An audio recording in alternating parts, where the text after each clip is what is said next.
All set? I would like to call the Town of Waterboro Planning Board of May 5th to order. Angela, if you could do roll call for me, please. Dave Christensen. Deborah Burrows. Here. Devin Chamberlain. Here. Lori Anthony. Here. Michael Provencher. Here. I have Diane Gray absent and Edward Zelnow. Thank you, Angela. We've done the roll call, so to first order of business tonight, if it's okay with the planning board, I would like to move the review of the minutes to the end of the night if there's no objections. Thank you. So we will actually begin with item number 3, which is new business and public hearing. We have no new business, so I would like to open the floor up to the public hearing. Is there anyone from the public that wishes to speak on the public hearing, which is on the public hearing alternative energy and solar ordinance? Is there? Yes, I'd like to ask you a question.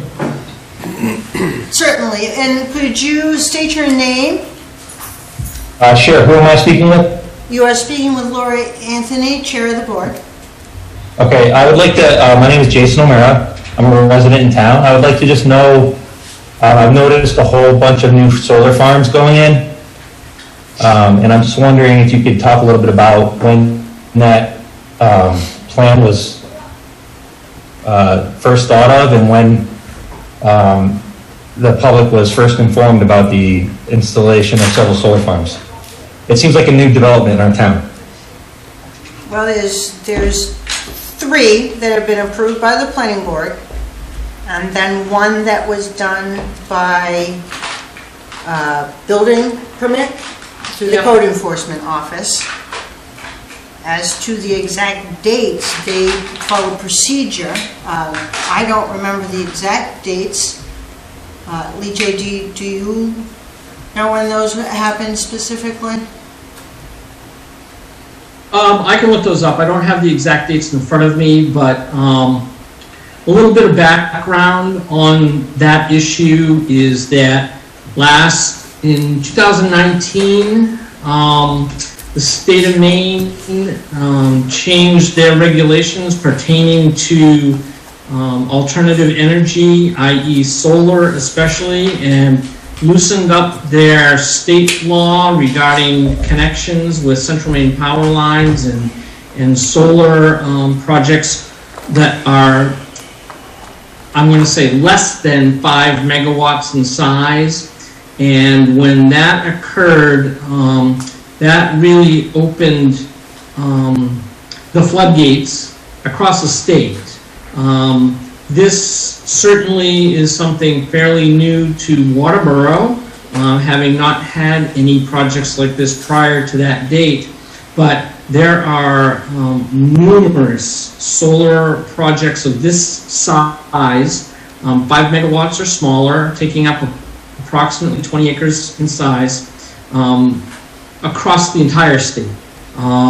There's two or three in North Berwick. There's 2 in Berwick. There's several down in the Elliott area. When you get outside our region, there are numerous solar operations of this type scattered across the state. Gorham, Portland, South Portland, all the way up into Aroostook County, actually. And what these solar projects are doing is they are taking some of the energy off the it's staying in the CMP grid, but it's taking it away from other energy sources, sources of energy coming into the state from Canada, sources of energy that were being generated by dam projects and the like. So many communities were caught, I wouldn't say off guard, but were not fully prepared to address the inundation of solar across the state. And this ordinance that's being proposed now for the town of Waterboro is one of the communities that at this point would be ahead of that curve, where they're able to, hopefully with this ordinance, will provide more regulation and more predictability for both the developer and the town on these types of projects moving forward. It is new.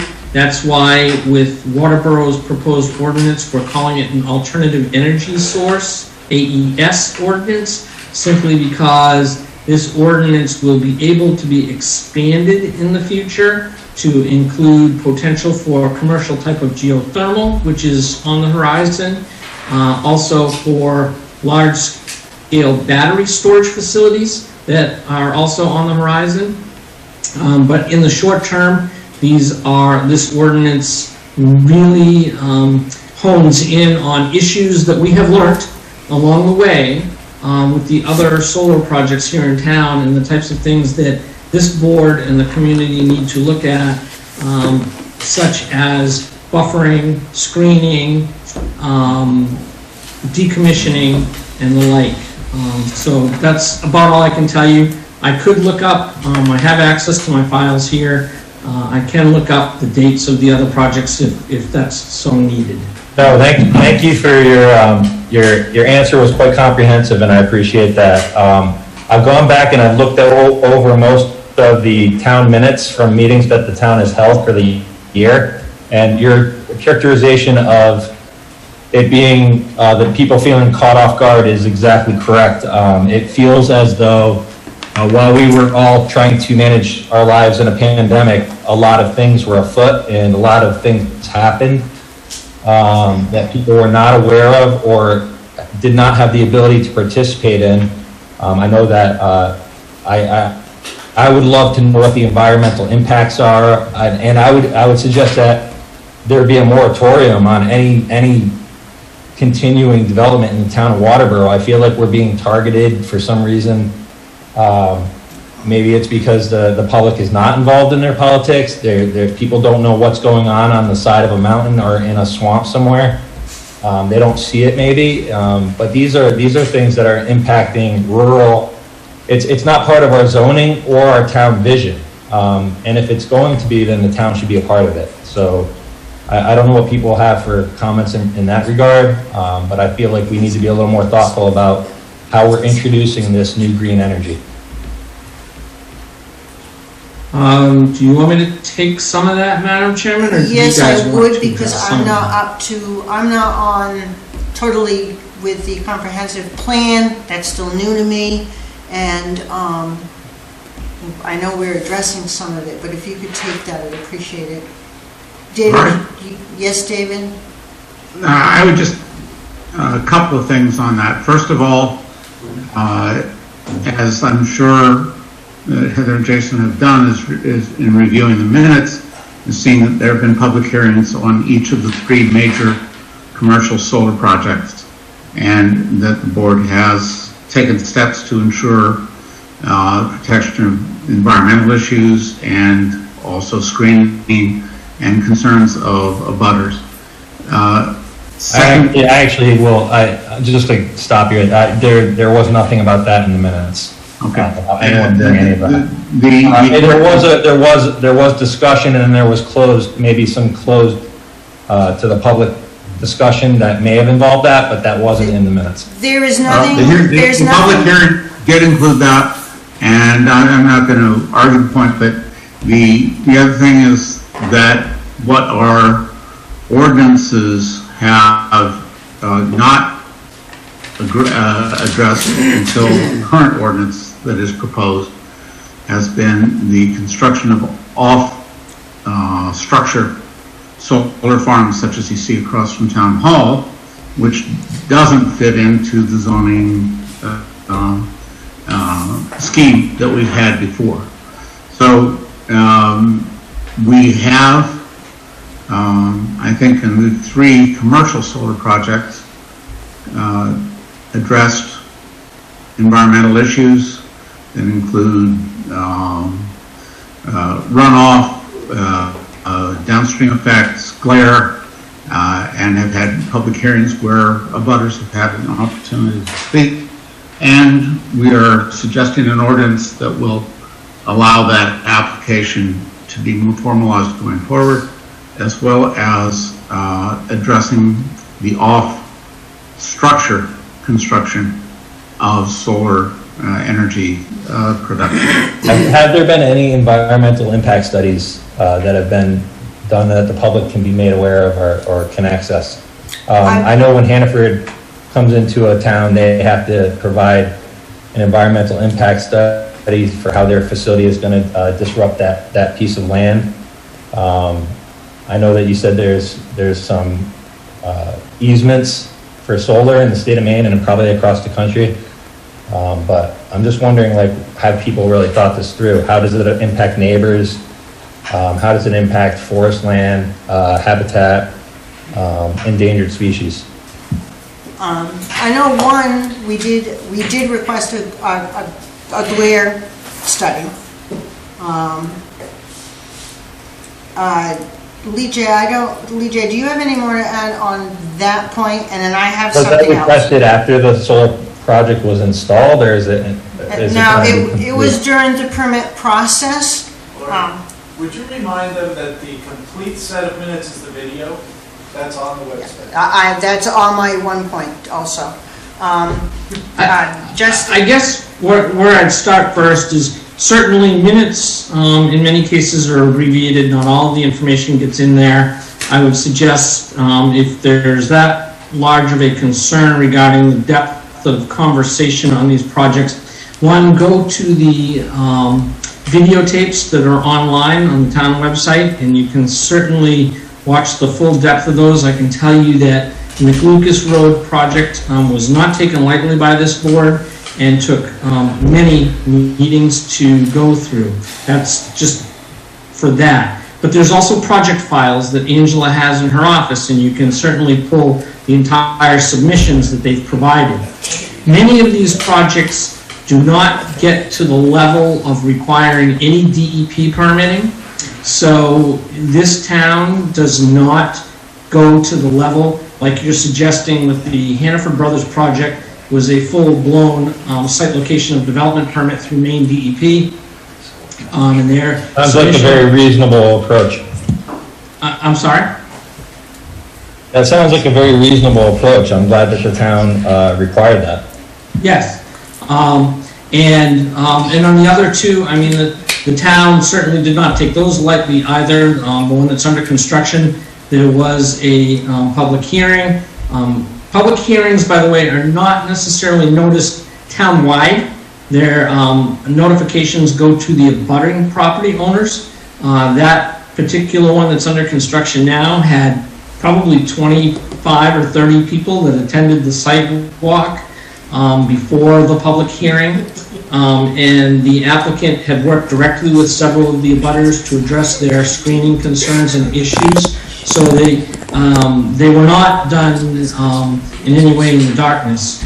And this board does not. I'm not questioning. I'm sure. I realize that. I'm the putting board out did there their due diligence. I'm sure the board worked very hard at it. But I mean, as you can also appreciate, we have been kept at arm's length from our government. We've been in a pandemic. We've been told to stay home and restrict our social circles and not go out. And while this is all happening, several solar farms are now in our town during a pandemic. This is what people need to recognize and acknowledge. We need to slow things down. People need to be brought into this process. You guys are moving too fast. Can I speak? Michael, would you like to say something? If I could. Jason, I definitely hear what you're saying. Every time I pull out of my driveway every morning, I drive by and I see the solar farm over here right across the road, and I drive by and I say, that's just not the way I That's live. actually that's the least obtrusive. That's at least using a pre-developed piece of land. I'm talking about clear cuts, removing habitat, Yeah. I'm talking about severe environmental impacts. I know, just let me finish for a moment, though. Let me get all my thoughts out. I have the exact same concerns that you have. Here's what you're pitted against, is if you don't have an ordinance that defines the use, and people bring an application forward and you can't find a way to not approve something, then what's your grounds to stand on? So when you said we should have put a moratorium, we did put a moratorium. This board actually decided to put a moratorium on the development of solar farms because we had the same concern that you had, that this was a horse that was coming out of the gate fast, and it's not going to be the only one that comes out of the gate. There's wind, there's geothermal, there's solar. What we have to do better, looking back and honoring what you're saying we need to do, is to be prepared for those applications coming forward. So if we suspect that wind is coming, if we suspect that geothermal is coming, there should be ordinances in place that address those specific applications for the land. Because I felt like we were caught off guard too. So we did our very best to make sure that wetlands were protected on those properties and that these solar panels were actually built around the wetlands. Whether that serves the wetlands right or wrong, I don't know, but we did our best to do that. We did put a moratorium for 180 days so we could get a solar ordinance in effect that would allow us to then fall back and say, no, this doesn't fit the picture. And in fact, I feel good that even the one across the street from the town hall would fall under this ordinance as well. That was a concern of mine, and we addressed that in the ordinance itself. And I worry about the same things that everybody else worries about, which is, what does this do to my property value? This is all new stuff we don't necessarily know. So we have to be careful where we place them. The McLucas Road project, as Mr. Feldman mentioned, we took that one really serious. Unfortunately, it came to us before the ordinance was put into play and before we voted on a moratorium. So I think we're in a better position right now if we have to move forward with anything, that we have some constructs to work around, and we should be looking into the future as to what else may be coming our way. Thank you. Yeah. As far as notifications, I believe we notified over and above. Even when I was not on the planning board, I signed up for emails from the town, so I knew when it was posted. As simple as that. If you don't have access to the internet to the website to stream the meetings, I believe, and David Lowell can correct me if I'm wrong, copies can be made at the request of the meeting on a DVD if someone, wishes. I know there was a pandemic and everybody was caught.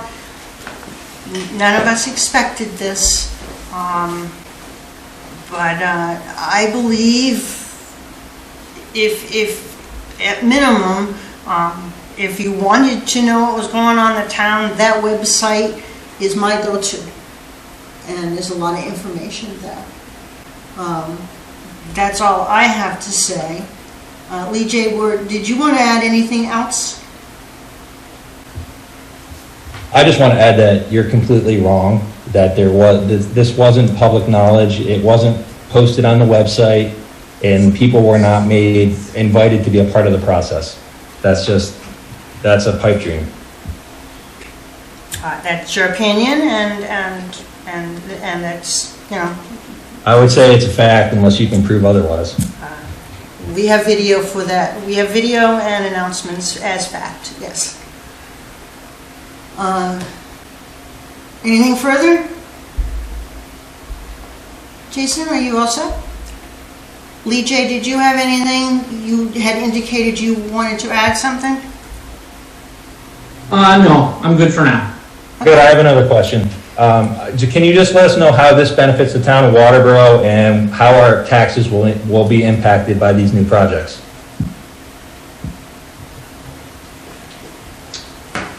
Are you looking, who are you looking to, Madam Chairman? You want me to? I would answer that, or- I would greatly appreciate if you would handle the Okay. details on that. Okay, so part of the issue that caught many people off guard, as I mentioned, not just in Waterboro, across the state, was that any of these solar facilities that were 5 megawatts or less, they were, it's very hard to explain, but they were exempt from local property taxes. However, the towns get reimbursed 50% of the value of those through the state.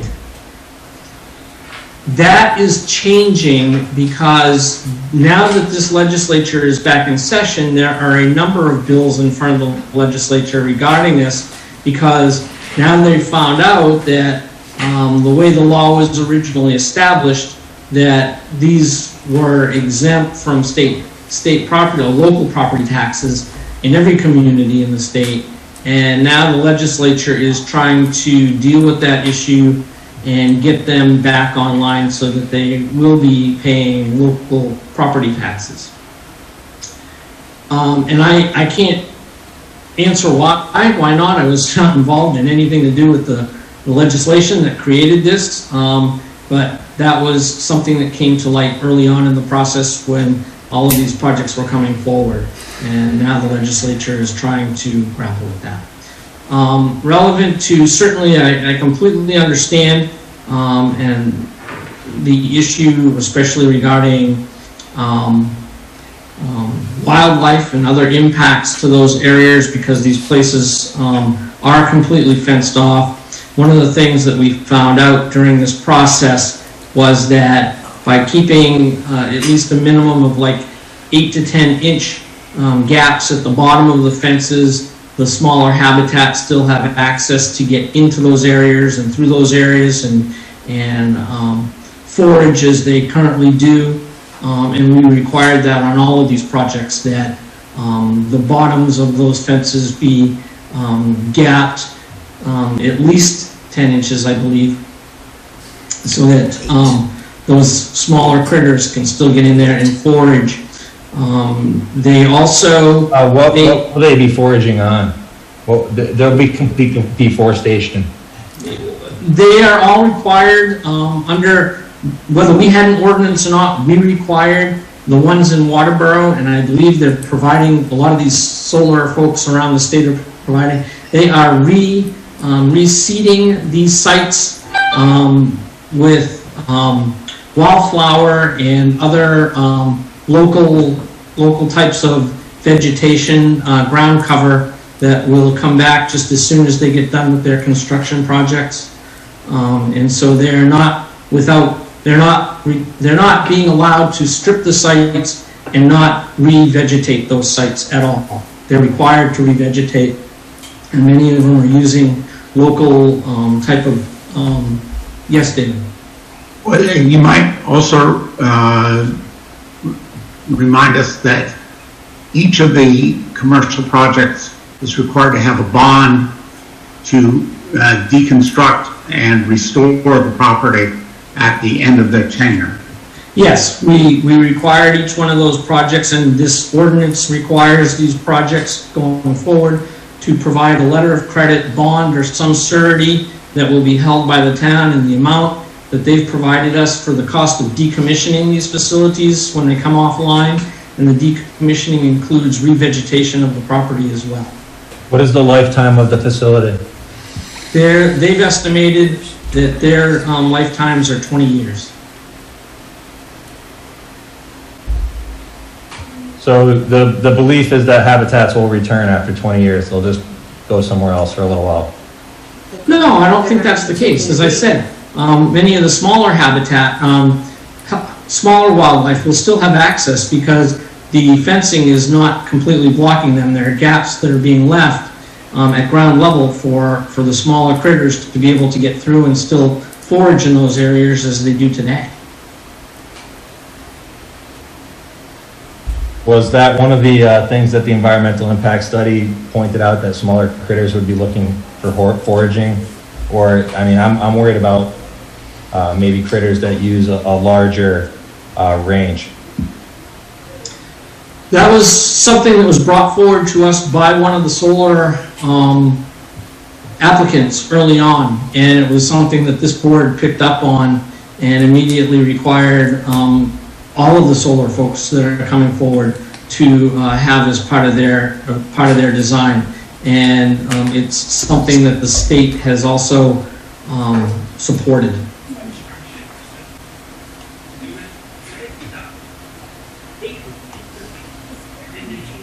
May I add a question? Yes, could you state your name for the record, please? My name is Kevin Wright. Go ahead, Kevin. I'm an abutter to the project proposed on McLucas Road. I've hiked extensively that piece of property and noticed that there are vernal pools and multiple brooks that are going to be impacted by the road that's proposed. I understand that the solar panels in the array themselves are just driven into metal posts into the ground, but the roadway that's proposed is going to be devastating to the environment, the springtime environment. I'm not sure when any studies were done and whether or not that impact is being taken into consideration.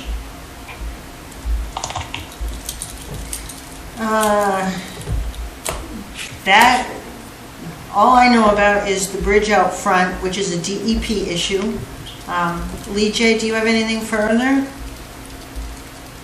I want to hog all the time to see one of your other board members raising his hand. I'm sorry, David. The applicant, And then we lost him. He's not muted. Lost your volume, David.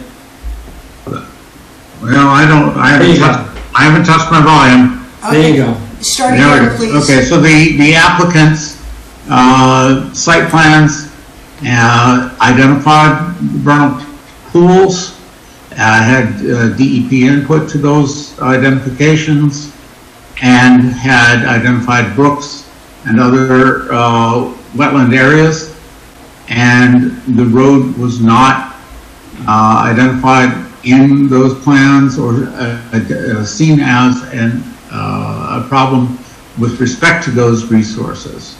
And in fact, they were accommodated by the design of the plan of the project. The road actually is not impervious, it is not paved, it's gravel, I believe.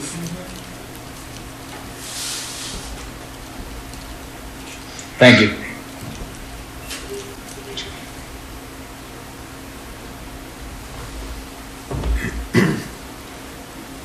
Does anybody else have anything to say regarding the public hearing for the solar ordinance? Yeah, I would just like to conclude that, and this is Jason O'Mara again. I'd just like to conclude that I'm just very unhappy with the speed at which this is happening. I'm not opposed to alternative sources of energy, but I do feel like this is being used. They're using a crisis to insert a new agenda, and I feel like Waterboro, for whatever reason, and other small towns have been targeted. That this is a centralized rollout of a grand scheme, and I think we should stand against it. I don't think we should allow our pristine habitats, wildlife. We live in a place that is so beautiful and so full of natural beauty, and we need to protect it, because people want to take that. People want that, and they want it cheap, and I think we're selling it way too cheap. So I mean, I guess I completely hear what you're saying. I guess from my perspective, having worked for the town to draft this type of thing, this is not to encourage it. This is to put the safeguards in place so that when they come forward, the planning board has more standards to use to require them to meet those types of things that you're talking about, not to tear that down. So, you know, I'm in hopes that these types of standards are going to go a long way in requiring them to do more to protect the community than not. Unless the town chooses, and certainly, just so you understand, this planning board is only a recommending board, and so once they make a recommendation to the selectmen, it will be the selectmen's responsibility to, as a policy, to either adopt this or not adopt this. The planning board does not make that final decision, and so certainly your comments are going to be very valuable going to the select board for their decision-making process. And, you know, they could choose to not allow solar completely in the future. Or they could choose to adopt this ordinance as a protective way of saying that it could still happen, but they're going to have to meet the standards that are being recommended by them. Would I be able to make one more comment? Kevin, right? Yes. Okay. And Devin is We next. live in a beautiful town, and I appreciate that you're putting together an ordinance that will take precautions for how things are done in the future. And I hope that forethought is being done to make sure that there's not a wind turbine on top of Ospey Mountain, because that would just be devastating to the impact of the visual impact of our town. And I hope that that is being considered as well. Thank you. Thank you, Kevin. You had something to say, Devin, or add? I would just like to say that when these first couple projects were started, I was on the other side of the table as just a citizen that was also in a butter, and was engaged in a lot of those public hearings and had a lot of the same concerns and questions that you did, and I was not soft-spoken about them.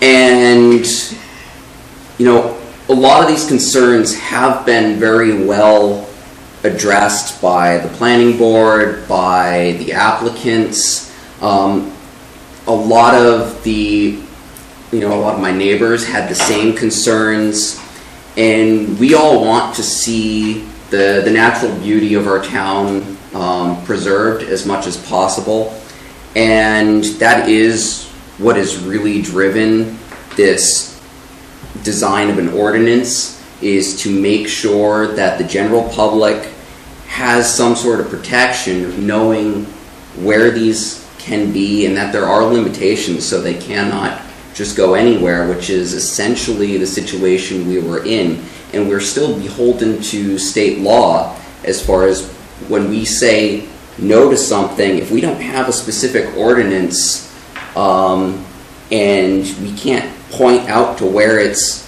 not allowable, then we do have to allow certain things. So this is actually going to really help prevent that and make sure that we do have that. So this is kind of the time for, you know, a lot of the town input is being able to, you know, see the ordinance that we're, you know, bringing before you and saying if there's any areas in the actual ordinance that there's an issue, so that we can try to meet as many of the public concerns as possible, because we absolutely we're members of the public ourselves and absolutely want to see this preserved as best as possible. It's a beautiful town. We love it. I agree, and I love your sentiments. I would, however, disagree with the fact that we don't have ordinance, because we have zoning laws. We have rural zoning, we have farmland zoning, we have business zoning, and we don't have public utility zoning. So this is a public utility that's coming in under the name of something else. It's totally taking advantage of a new infrastructure, and these things need to be slowed down. They need to give us time to come up with an ordinance before they move forward with a project. That's all. And I would hope that would be the approach moving forward, that we would just slow down, create the ordinances and laws and zoning that we need to future plan our town. And I would also like to highlight that I didn't get an answer regarding how it would impact taxes.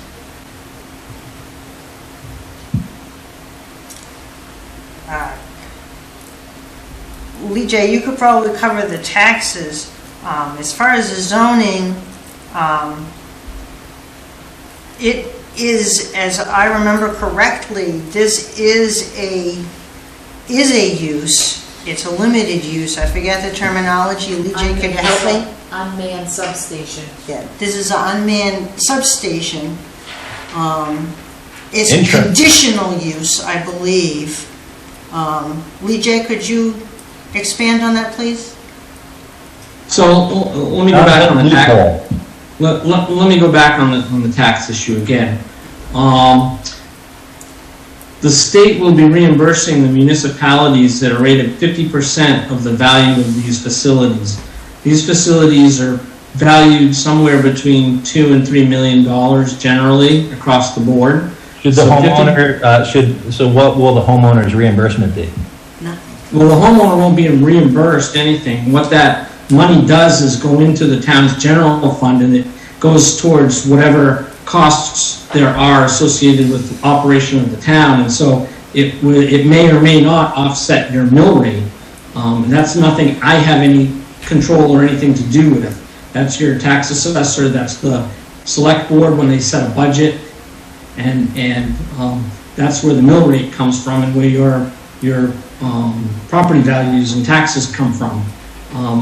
What these do though is these will bring in, you know, $500,000 in tax revenues per facility or somewhere thereabouts for the project.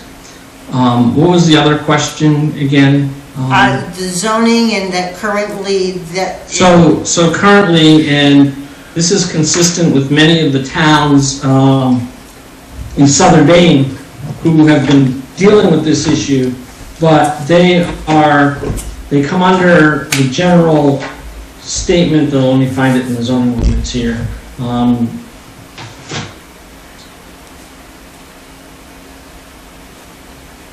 So they come under here in the town's local ordinance as there's a whole cluster of uses, so I apologize for the first one. It talks about communication towers, high voltage transmission poles, lines, unmanned substations, etc. And this is a power generating operation, basically. Even though it doesn't make noise, it just sits there, it generates power.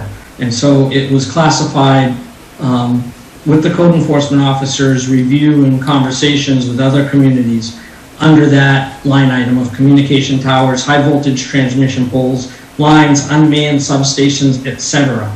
Now, that being said, that use is allowed in every zone in the town, but this ordinance, I believe we are limiting it. Yes, the other part of this ordinance that will go forward is that we're limiting it to 2 zones in the town. It's not going to be allowed everywhere in town. That's terrific. It's pretty obvious that that photovoltaic solar cells don't meet that classification that you just described. That is well, I guess what I would suggest then, if you feel that way, you certainly can ask the code. It's not a feeling. It's just, that's a fact. What you just described is not described by a solar array. That was as determined by our code enforcement officers. So a solar array may have a substation attached to it. It may have batteries. It may have transmission poles, but it doesn't have towers. Each solar array doesn't generate the transmission that you're talking about. I can't help you. I didn't make that decision. That decision has to come from the code enforcement officer. I'm just saying that if we're going to follow our ordinance, someone should probably look at that. The code enforcement officer did, and he's the one that made the decision. And we're just following suit with our code enforcement officer. I would search for a second opinion. Well, that horse has been let out of the barn at this point, and now we're trying to kind of reel it back in the way we are with the ordinance and protecting everybody. And can I propose by coming up with maybe some some definitions of what? Well, please provide that to the board. I think that might be helpful to them. No, I think that's the planning board. It should definitely pursue what they define as the ordinance, the high transmission, the communication towers. I don't hear solar array or solar voltaic cells. I don't hear solar Well, panels that, anywhere in there. again, part of So the. it's a loophole. It's a Well, loophole. no, will you hold on a second? Okay, I gentlemen. hear what you're saying, I get it. The zones that they're going to be allowed in, which is also part of this process, specifically says solar array. They are no longer going to be classified as they were previously classified and let in. That's very good, thank you. David, next. You had something to say, please? I think the issue is resolved. Thank you. BJ, thank you for all the detail. I commend you for remembering all of this stuff. Is there any other points to be made on the public hearing concerning the alternative energy solar array ordinance? I have two other people on the board that we haven't heard from, from the public.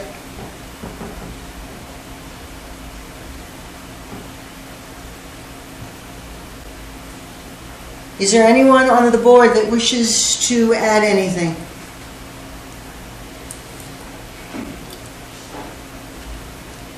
Hearing none. I'd just like to thank them for coming. Sure. Heather and Jason and Mr. Wright. This is what we need more of. We need people to show up. Maybe we can work on communication, but this is what we need more of. And because this is the visioning for the town, the planning board. Now, people say we don't write policy here and we don't, we're not a policy board. Well, we're a planning board, and we do have some input into what things are going to look like around here.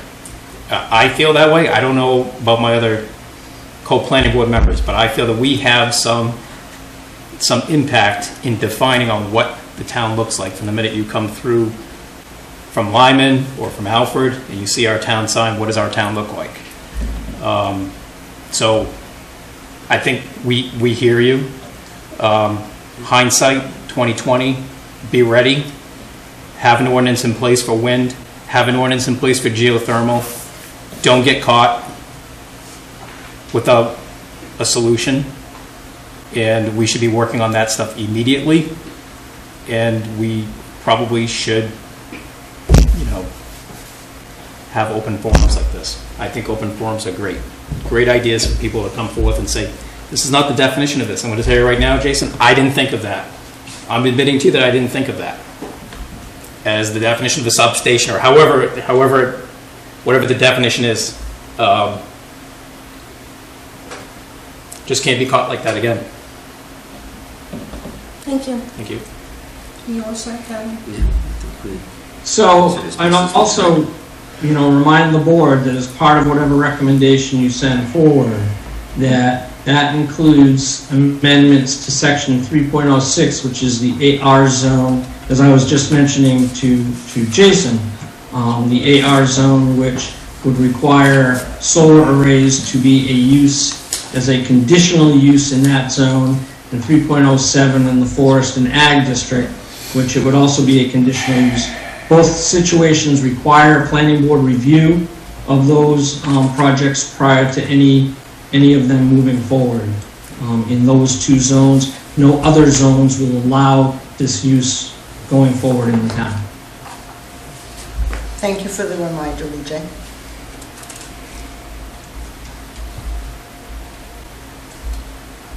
Is there any other public comment? New points, please? I just want to thank the board for the work that they're hopefully going to do in the future, and I also want to thank them for listening tonight. Thank you. Thank you, Jason. Sorry for getting a little heated, Jason. Thank you. I like it. It's healthy debate. And like Michael, it is great when the public does voice their opinion. We really do want to hear from the public. We are the first stepping stone before it goes to the Board of Selectmen. Everybody was caught off guard with this. We're all just trying to move forward. Thank you, everybody, for your comments from the public. If there is nothing further, and I asked that question, is there anything further? Hearing none, I am going to close the public hearing and ask for a motion from one of my planning board members to do so. Motion to close the public hearing on the solar ordinance. Motion to close. Yeah. I have a motion from Michael and a second from David. Angela? Yeah. I mean from Devin, sorry. Sorry, Devin. I just thought maybe his hand went up too, so. Angela, if you could do roll call vote for the record, please. Devin? Here. Yes. Yes or no? Yes, sorry. Lori? Yes, to close the public hearing? Michael? Yes. Deborah? Yes. David? Yes. The public hearing is now closed. Now I guess on potential action on the planning board, based on what we have heard, we have several options. We can do a workshop to draft some changes based on what we heard. We can make a motion to send this to the Selectmen's, the Board of Selectmen, or we could send it to the Board of Selectmen with suggested changes. I would like to know what everybody's feeling. David? I will move that we forward this to the Board of Selectmen. We've had public hearings, we've drafted this carefully over several meetings, and they will have additional public hearings. It's ready to go. A second. Is that the general consensus of the others? I would prefer to have a cool down time. Oh, that's a motion, thank you. Oh, okay. So you don't want to discuss any options. You want to make a motion? I've made a motion. He's made Okay, a motion. he's made a Need motion. a second. So we can have I'll discussion. second it. You had a second. And I have a second.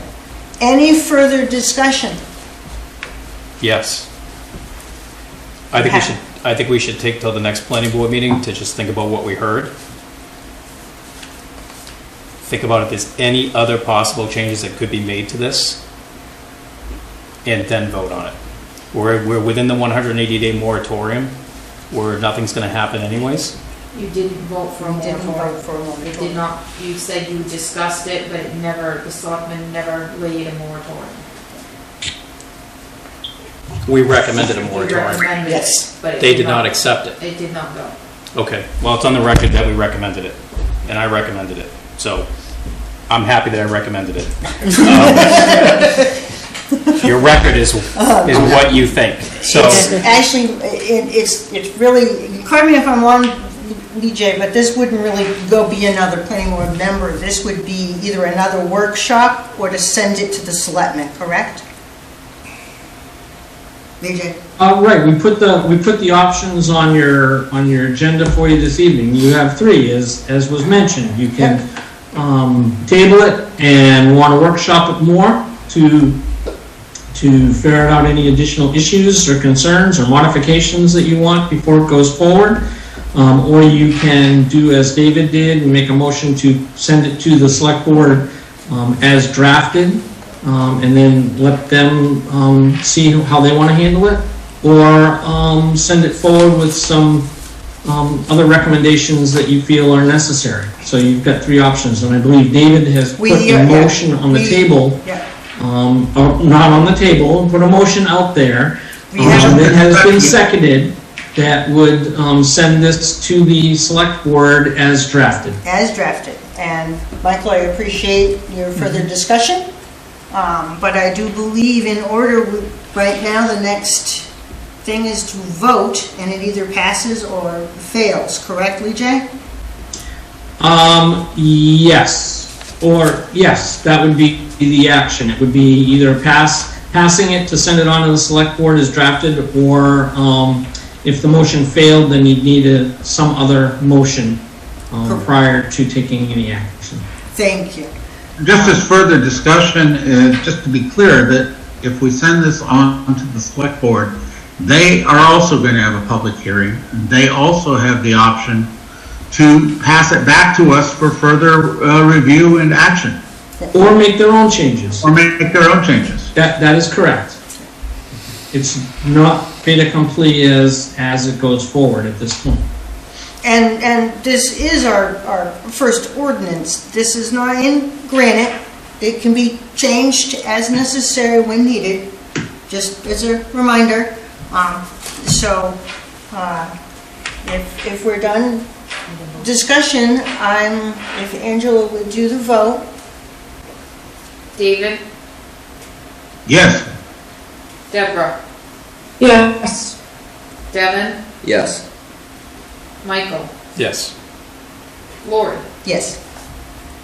Motion to pass it to the selectmen carries. Thank you, everybody, for your input.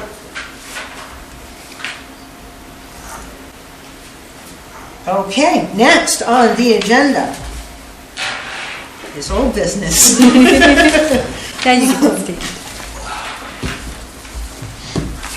I'm going to assume you'd like to speak. Yeah, I know. Voltaic energy right now. You feeling energized? No. I'm here for the, feeling energized, there you go. I'm here for the Ivory Hills preliminary plan. Oh, yeah, for the record, old business is Ivory, a 3-lot subdivision on Robert Ridge Road. And if you could introduce yourself? My name's John Wilkinson. Thank you. And I'm the spokesperson for the family. So, when we left last time, you had given me a few things that you guys wanted to see on the plan. And first of all, I had met with Glenn, the CEO, and we went down through the application. So I believe, have got the new application, and we asked for 2 waivers. One of them we have discussed, and I have met with the town of Waterboro Public Works Director, and have come up with a plan on an old historic tree. So we're going to take that tree down after meeting with him, because we don't want the responsibility, and the town doesn't want the responsibility, because it's at its end of life. So we don't want any liabilities for either the family or the town. So that, I believe you've got something, Angela, from him on that maybe you can add. Peter and John met on site. This large historic tree, so Right. it's been dubbed, is actually going to come down. They've reached an agreement where they're going to share. There's a document that's going to be drafted. We'll get the estimates on the removal of the tree, and in conjunction with the Libby family, the tree will be removed in conjunction with Public Works and the town of Waterboro. So that waiver can be, actually, they're not requesting that waiver anymore. With that being said, the only other waiver we asked for was there's no historical interest out there, I guess. Just bear with me, because I don't have my glasses. Yeah, I think it was historical preserves. Yeah. There's no historical preserves on that site. So we've waived that particular. Other than that, those are the only 2 waivers that we requested in the application. And obviously we've dealt with the tree thing now. What I'm going to do is just go down the list that I had written down the last time we had met. So first on the list was the addition of 2 test pits. And you wanted them all numbered, I believe. Hopefully everybody's got a copy of all the new test pits and the soils data. And they are also marked 1 through 2 on lot number 1 and 3, 4 on lot number 3. You've also requested the contour lines and elevations with 2-foot minimum. Steve Everett did that work for us. He's actually set the wetlands, actual set lines. Those are all been and ribboned off. If you get out there, you'll see that. The proposed house sketch, roughly where the homes are going to go, and the lot lines are on the plan as requested. Ditching and culverts, there is a letter here from the Public Works Director, Peter, on the culvert size. All that's been established with the town. You wanted us to shoot the sight lines for the road distances. I believe that's all on here in the orange. You wanted us to add driveways across the street and the 2 proposed driveway cuts for the 2 lots. That is on there. We did the indication of which test pits go where. You asked for the 100-foot radius for the well to the septic, proposed septic, and or the house inside that radius. It's there in blue.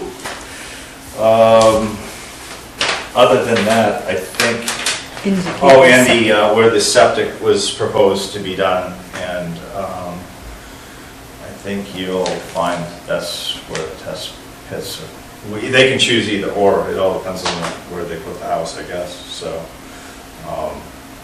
I think those were the major concerns that you folks had the last time I was here, and I think we've addressed those to the best of, I believe, our ability at this point in time. And I guess I would open it up to see what you folks think about everything. And Thank you. yeah, Angela, I didn't get the letter from the DEP.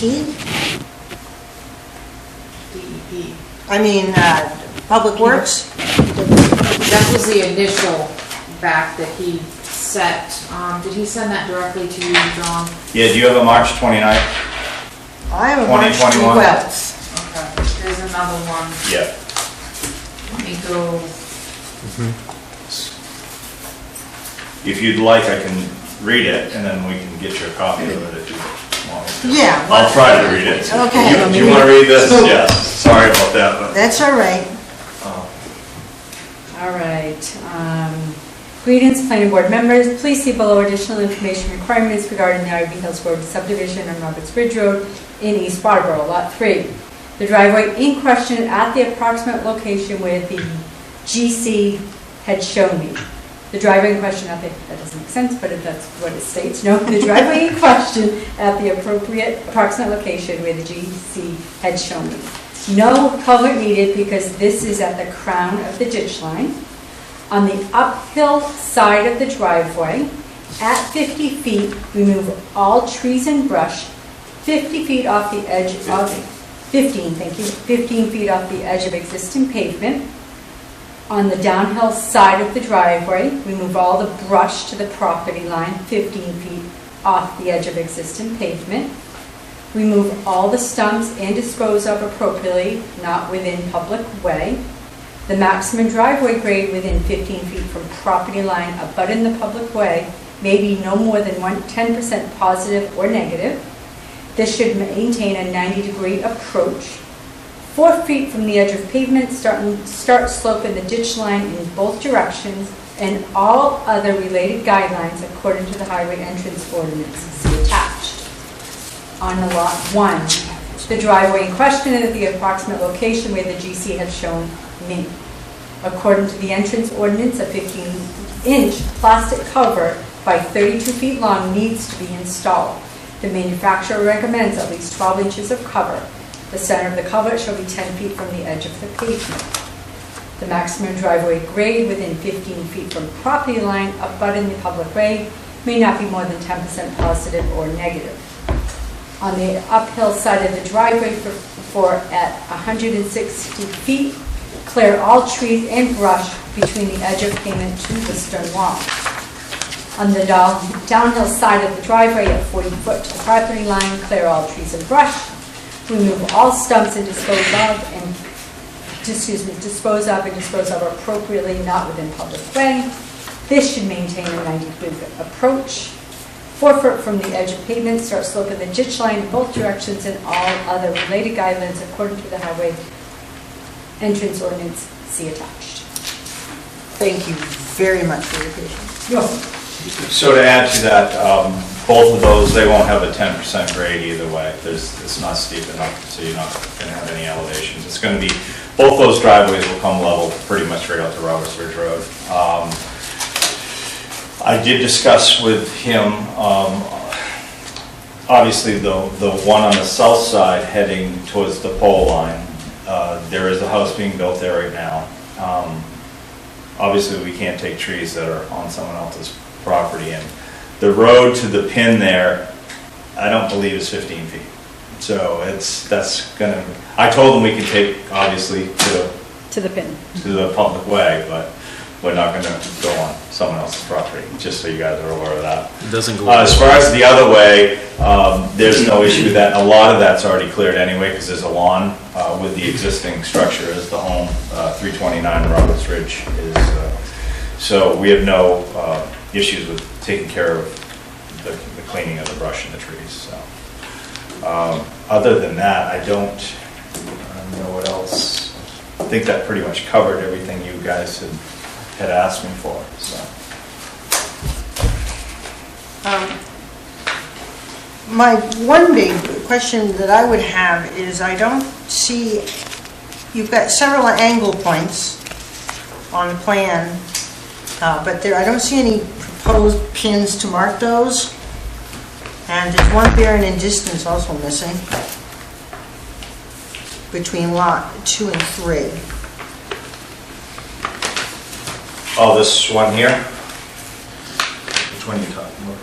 Between 2 Up and here. 3, there seems to be an angle point. There's, Well, that, okay, I know which one let me explain that a little. That pin that you see there, there's an existing, this is an old, basically an old axle that they used years ago. So it is there, and you're asking from the so on the original deed, that would show that, because this was the original piece, and then John Smith? John Smith. John Smith, that was his homestead, and he ended up buying this thing that encapsulated his original homestead. So, as far as getting that distance, we're going to need to get that for the legal description anyway. right. So I mean, that can be on the final plan or whatever you guys, yeah. Yes, there. Yes. That answers that, I guess. Yes. That's an easy one. He could probably pull that right from what he's shot there for sight lines anyway, so. Any other further questions that I might be able to answer? Is there any members that are zoomed in that have a question or any comments?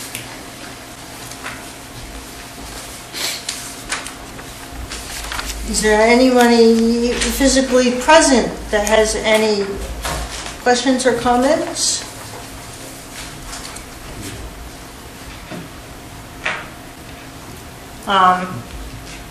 My only other concern is that north line, the only thing that is being documented right now with is a 6x6 stone.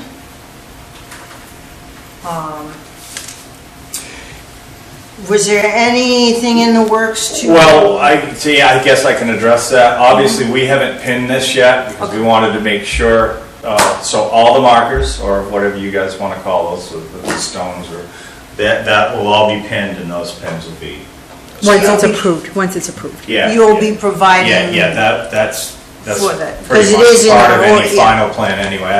Okay, all right. Right, anybody that's walking that, you're gonna want them be able to find their corner pins. Yeah. As long as the abutters don't come along and plug them off. I know it's Which happens quite often, so. No, people don't do that. Other than that, actually, these are all in, what was the other Steve? He's Steve right here. Everett and The other Steve, Ken Gardner and Steve, Oh, yes, all the Oh, gentlemen. guy, he's in depth. He did these first He's two on for Roberts us. Ridge Road, that's And all I then can tell you. Steve Ross, yes. When we decided, yeah, Steve Ross. So these are all in. This is the only one that has to be pinned. Which we'll do. Lee J, did you have anything that you wanted to present to the board? Sure, thank you, Madam Chairman. You're welcome.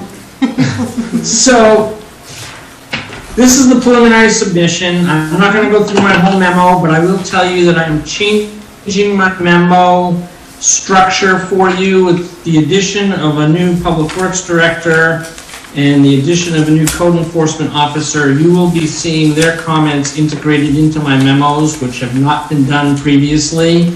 You were handed comments the night of a meeting. I am coordinating now with the two staff people so that you will get those as part of my memos. You do not have Public Works because this was the first project and we didn't have time to get that coordinated, but I do have Code Enforcement's comments in here. As the gentleman mentioned, they are asking for 2 waivers, which I'm not sure they're really waivers, as part of a submission application. All you're doing tonight with this application is needing to find it complete and set the date for a public hearing.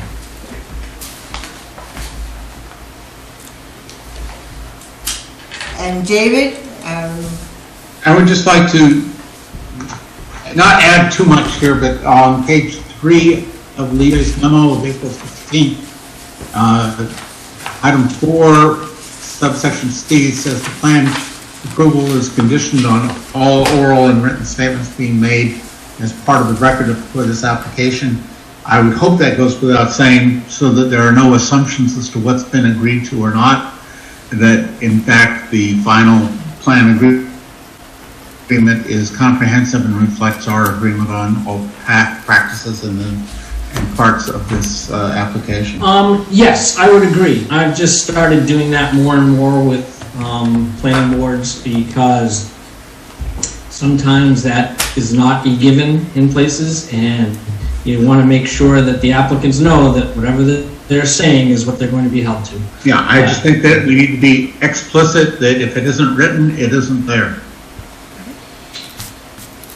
That's not true. If they stated it at a meeting, in a public meeting, then it is true. Well, then we have to figure out a way to incorporate it, right?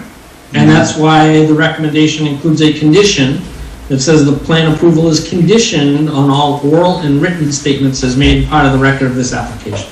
Okay. I would just like to see those summarized somehow so that since there are often several public meetings as well as hearings that lead up to these, that all of a sudden we find something that's somewhere. I hear you. Many times those are issues that become code enforcement issues, and then it's going to be the code enforcement officer or Angela or whoever's in her position to go back and look at minutes and look at information and say, you did say that you were going to do this.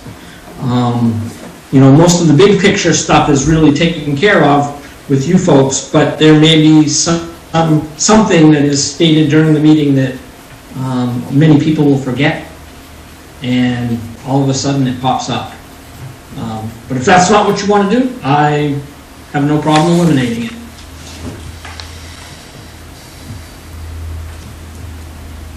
Again, my point is that of course we have the whatever recorded records that are there that someone can go back through and search out and try to figure out what the meaning of something that was said on tape and the context of it. But, you know, I sort of look at the plan as a contract in the sense that it's our agreement. It's what we're agreeing to do and how we're agreeing to do it. And other than almost de minimis items there should, every significant aspect of that plan should be reflected in that plan, in writing, that is signed off by the planning board and the applicant. Okay. We can do that. We may require 3 or 4 meetings. That's just my thought. I mean, I'm sort of used to working in writing as opposed to. I think if someone saying this and then trying to put it back into the context of a conversation that occurred 3 months before. Well, we just went back through minutes that occurred back in 2011 on the sheet today.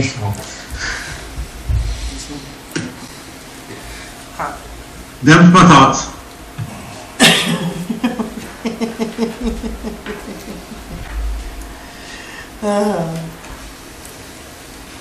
So for We my, have no waivers anymore, correct? no, those are the only two, and one of them has been established.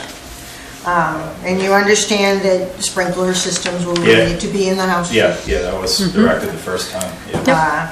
Uh, I guess that's, for my clarification for the gentleman at the top left, does he want these letters added as an addendum to the plan per se, or this is on record with the town anyway, is my understanding correct? All right, so as far as adding any of the public works letters and the fire chief's letters, you don't need that on the plan? No, those will be in the project No, file. that's part of the folder. Okay, yeah. Those will be on the Yeah. And they're project file. incorporated as part of the app. Okay, all right, thank you. Any further discussion before we make a motion?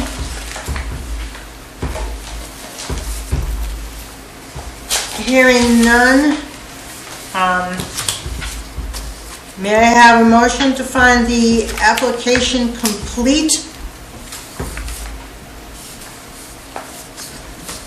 Sure, I move to find the application complete. And set the date for the public hearing at the And next set, meeting? and set the date also? Absolutely. So it'll have to be end of The May, 19th. 19th of May, Yep, and that's within the timeline, yep. timeframe? Okay. You'll have your final plans prepared before the 19th? Yeah, I will have the final plans done, and I will have Steve Everett set those pins and get that distance on it for you.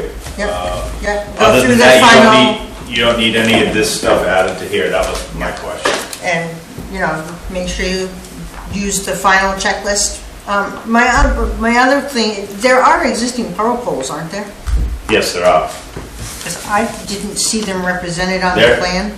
They are, yeah, they're there. Are they? Yeah, Where? there's, should be. I don't see it on here. I see iron pins, I see test pits, I see stone walls, flow arrows for the slope and grade, culverts. Do you want him to establish the poles? Just so we can, well, Let me write this because I'm down. asking. Sure. Established goals. I just want to make sure that these driveways aren't right in the middle of one. Even though we know it, we want to see it on paper. Yes, Absolutely. that documentation, barring the oral. I think I read there was one vernal pool that was determined to be some kind of levee that was creating a pond for, Yeah, yeah. Farm it's to draw right lines. here. They're Yeah. not substantial. It's so not that substantial because, doesn't yeah. amount to anything. No. So we have a motion and a second. Second, he can take it. Devin is Devin taking gets the that one. second. Is there any further discussion? Hearing none, Angela, could you, well, actually vote and then further discussion, sorry. I'm out of order again. David, Yes. Deborah, Yes. Michael, Yes. Lori, Yes. and Devin. Yes. Any further discussion? Get this down. Hearing none, 5-0. You need me to Angela- get the letters to the abutters. Get them Yeah, in tomorrow. That's my job, apparently. So, thank you. Thank you, Thank you very much. Thank you very much. and, Good next luck on. good luck pulling out of your driveway.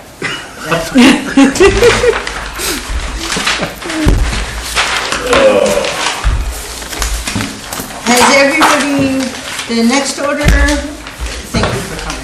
You're welcome, thank you.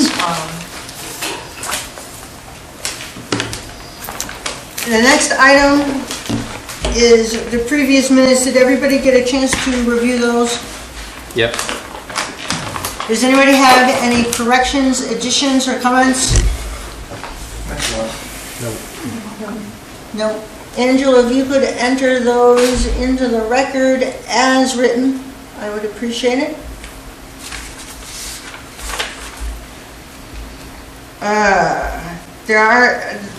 Are there any communications? The only communication you had tonight was just the one from the public hearing that was forwarded Okay. prior to. I would like to add one thing. That we put together a workshop to look forward to what we promised we'd look into, which is the wind and the geothermal. And to get that stuff into an ordinance and get that on the record at some point. I thought that was part of why we worded things as alternative energy sources, was so that Eventually, yes. they're, Yeah, So we could expand on it, yes. yeah, but it's very specific and it's not in there. Okay. If we Well, get a it's wind not yet. if we get a wind application tomorrow, there's nothing there. No, Right, there's nothing there because we were focused on solar, but I set this ordinance up in a way that can add additional issues such as wind, or such as geothermal, or such as battery storage facilities. Yeah, I'm only saying, can we get to work on that? our next, as I understand it, the next thing which will be introduced under item 6 is we're doing the bylaws next, correct? That was what came out of the last meeting, was a need to clean those up. I don't think that's going to take a lot of time. I hope it doesn't. Yeah. I provided you folks your bylaws with a number of recommended changes, Yep. which you should have received last, after you got that other batch of all those other bylaws. Yep. Take a look at those and focus on those, I guess, and if there's anything from any of the others, comment on them. Hopefully that'll only take one workshop. I can certainly couple that with a presentation on wind. There's a lot of studies up there that are going to indicate that wind power is not something anybody's going to spend a lot of money on in the southern part of the state of Maine.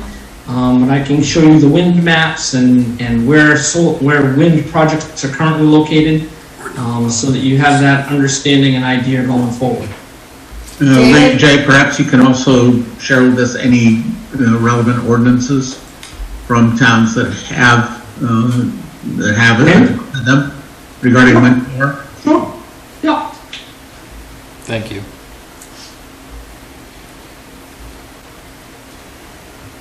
Jay? Yes.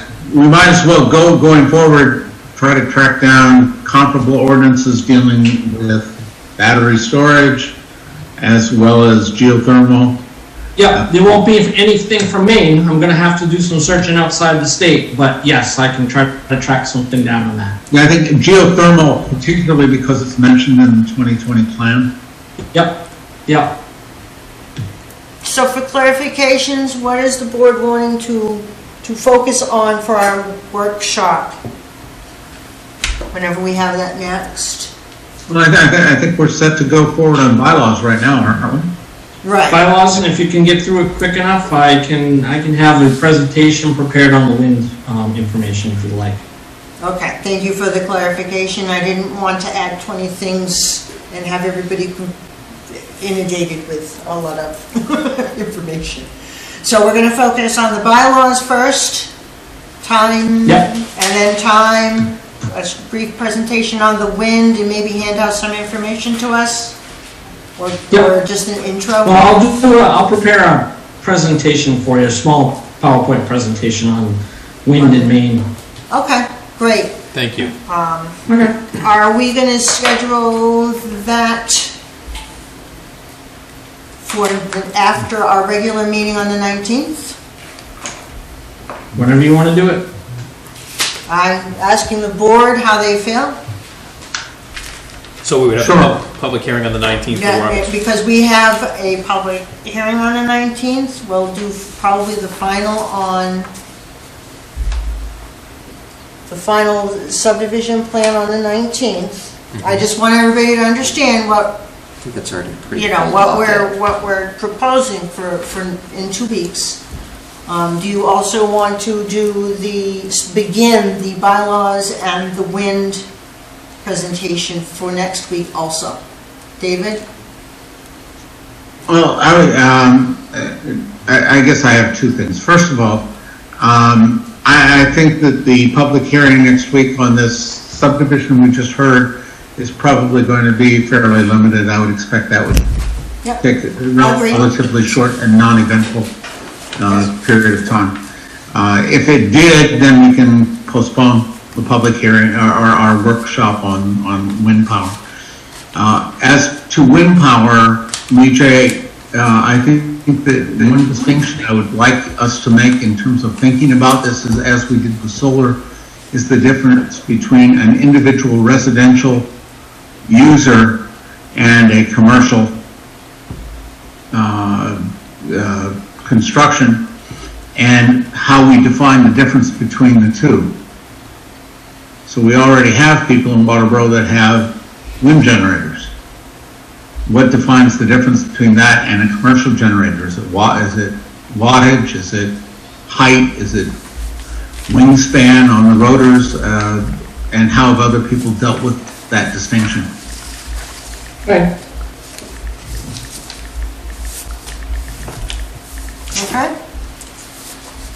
So as it is now, tentatively, we have public hearing on the subdivision, final subdivision, and potential workshop on these 2 items. Okay. Is that it for communications and miscellaneous? Hearing nothing else. Adjournment. Will someone make a motion to adjourn? Motion to adjourn? Michael did a motion to adjourn.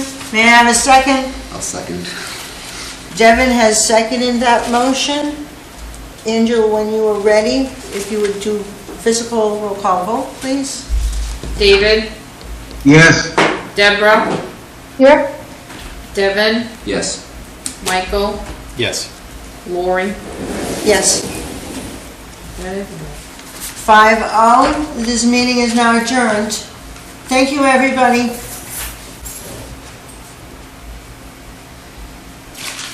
Have a good evening. Have a good evening. No, Mr. David Lowell cut us off.